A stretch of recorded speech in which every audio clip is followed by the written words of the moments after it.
Sorry for that. Thanks again.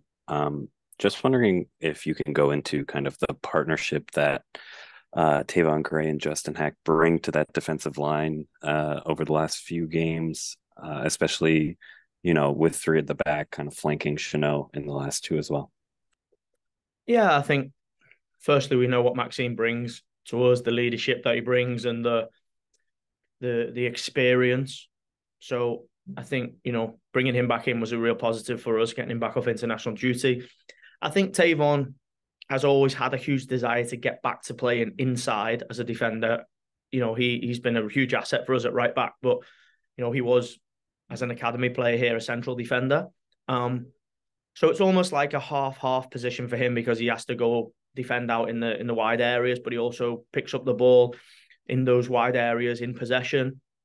I think he looks really focused at the moment and really tuned into wanting to perform for the team and wanting to put many good performances together.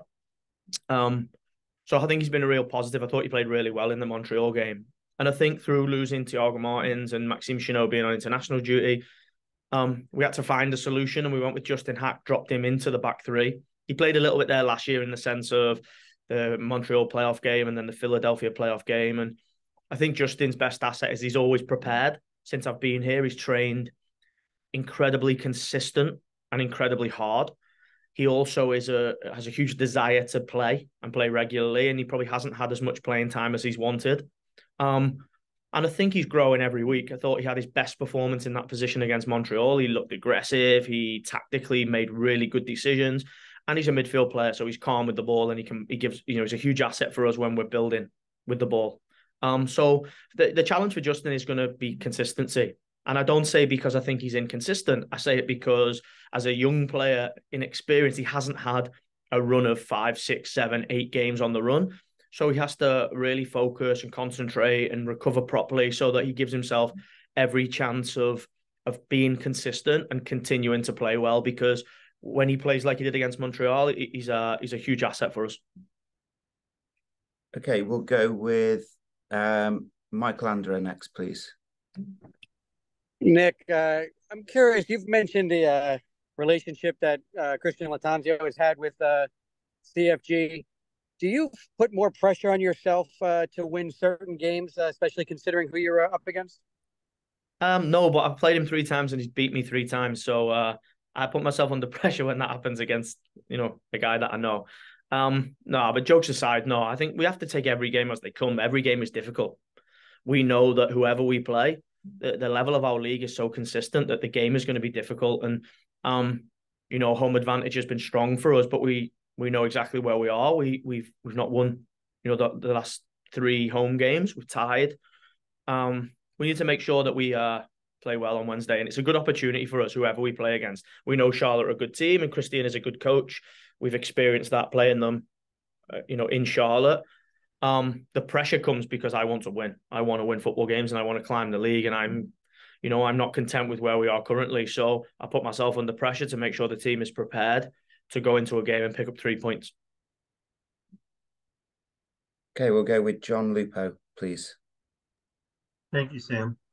Nick, just a 2-part question. First of all, as you mentioned, Charlotte's beaten you all 3 times they've played you. Is it just that they played better than you on the day? Is it something they did? Is it something you may or may not have done? And the second part of my question is, I know you can't really talk specifics when rumors are being floated about players that may or may not join the club, but there was a report that the club is looking at a striker. I won't obviously name names or where he's from, but do you feel like that's something you need to bring in before the transfer window closes? Or if not, are you content with the squad that you have going forward to make that push that you just mentioned to up the league? I think Charlotte are a good team. They're well coached. They're very similar in style to us in the sense that they want the ball and they want to dominate the ball, and they'll come and take, press us really high. I actually thought we were better than Charlotte in their stadium.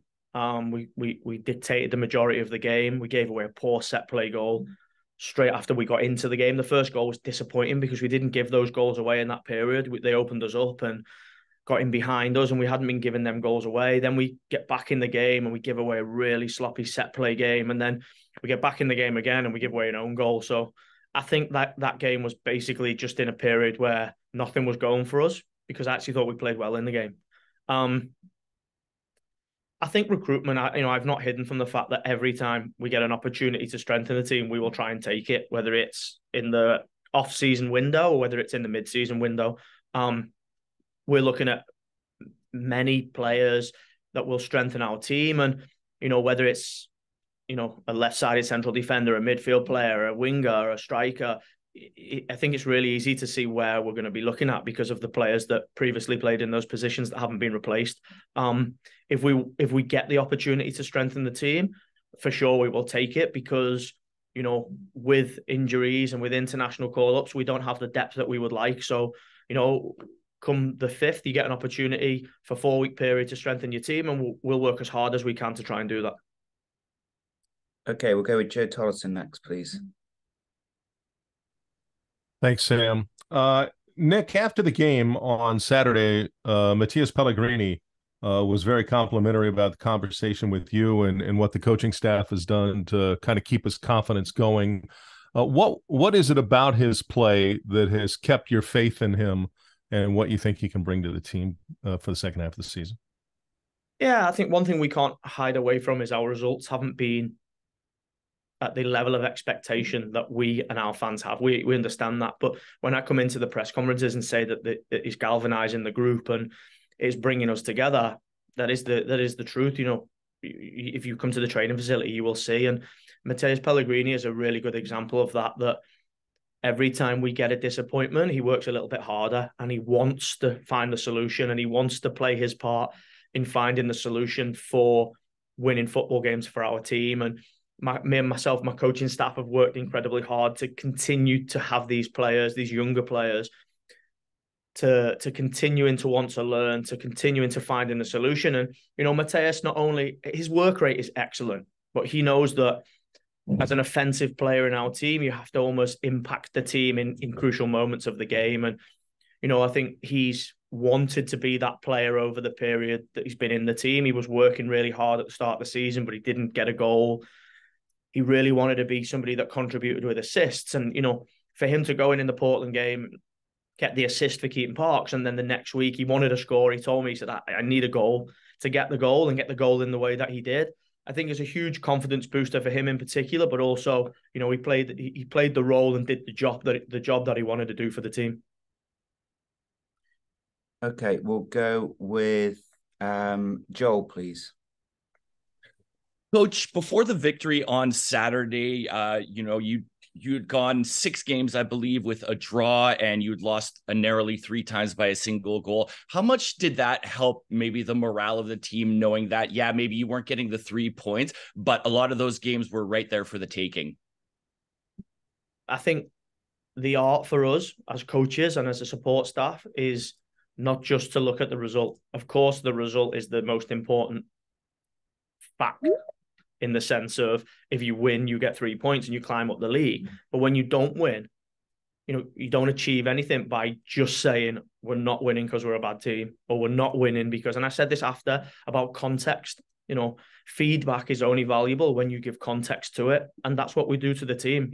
When we lose a game or we draw a game, we look at why we didn't win it. And we look at the areas that, would have gave us the opportunity to go on and win it. And you have to take the positives out, because you have to retain the positives, and then you have to look at the negatives, and you have to be open and honest and respectful as a team together, staff, players, staff member to player to player, in how we move forward. And I think what the good teams do is they improve as the season goes.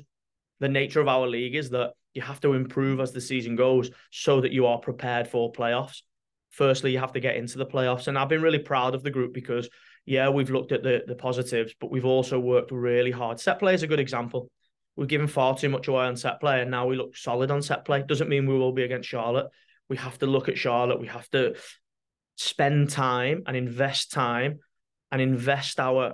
prep time in making sure that we are as solid in set play as we have been. Otherwise, we'll give a goal up again. The Capetti goal in the first game is a gift, and we can't give them away. So, yeah, we've looked at the positives. We've improved in large areas, but we still got work to do. We still got a lot of work to do to make sure that we are the team that we want to be. Justin, just talk about your own performance recently and how satisfied you are with the way you're playing, and now that translated into the team, of course, winning that game in Montreal and hoping you can continue it against Charlotte. Yeah, definitely. I've been happy so far. I think obviously it was a new position, and it still is a new position that I'm still learning. And I think each game I've been kind of getting a little bit better. And definitely we've put a lot of work in defensively, being comfortable with each other, building relationships back there. And it's nice to see it come together with a good win in Montreal, keep a clean sheet. And hopefully we can continue that on Wednesday versus Charlotte.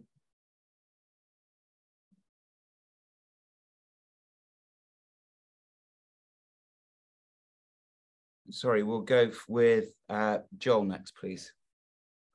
Hey, Justin, thanks for the time. I'm just wondering, the secondary transfer window is coming up later on this week. And I'm just wondering, from a player's perspective, what kind of an impact does that have, the thought about who might be coming in and who might potentially be coming out, and how that might affect the continuity of the group? Thanks.